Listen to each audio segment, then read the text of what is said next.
I call Brett Hudson. Mr Speaker, it is an absolute pleasure to rise in support of this Statutes Amendment Bill in its second reading. And I do sit on the committee, the Government Administration Committee, that considered this bill, and other members have said.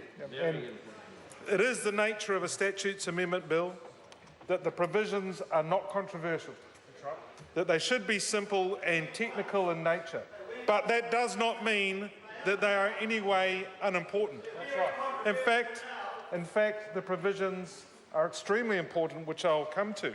So therefore, there too is the role of the committee on the bill. And the committee spent a great deal of effort in analysing and hearing submissions and listening to officials to reach the positions it did, and that included some very valuable amendments. For instance, the amendment and a new section around the witnessing of donor signatures of an enduring power of attorney.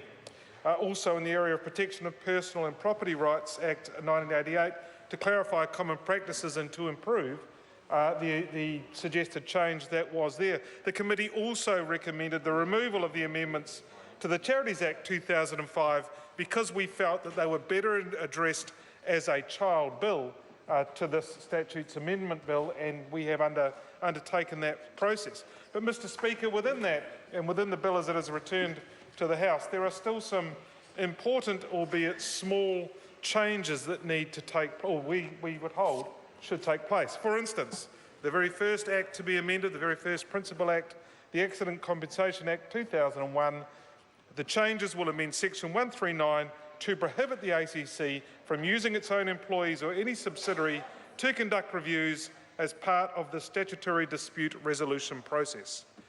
Pretty simple to understand, pretty obvious in its nature, you would think.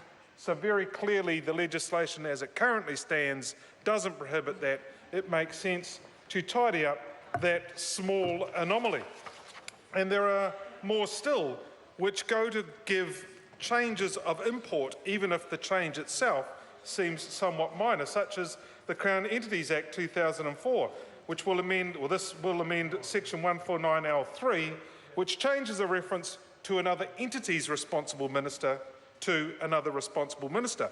And one might wonder why such a potentially pedantic change of wording, but if we look at the changes in government entities over the years, and with entities such as the Ministry of Business, Innovation and Employment being such a large and very encompassing agency, it makes sense to acknowledge that wording that may have been right in the past would no longer be. But the one I want to finish on, Mr Speaker, is one that I felt my colleague Chris Bishop, a man who has a great and warm heart, might like to see take place, because the 16th Act, the Members of Parliament Remuneration and Services Act 2013, this Statutes Amendment Bill will amend Section 23, and I'm sure Mr Bishop would wish very well for his erstwhile opponent in the Hutt South seat, for this change will enable the Speaker to authorise travel services to continue for a reasonable period after a Member of Parliament vacates his or her seat. And I'm sure Mr Bishop wishes Mr Mallard all the best. I commend this bill to the House.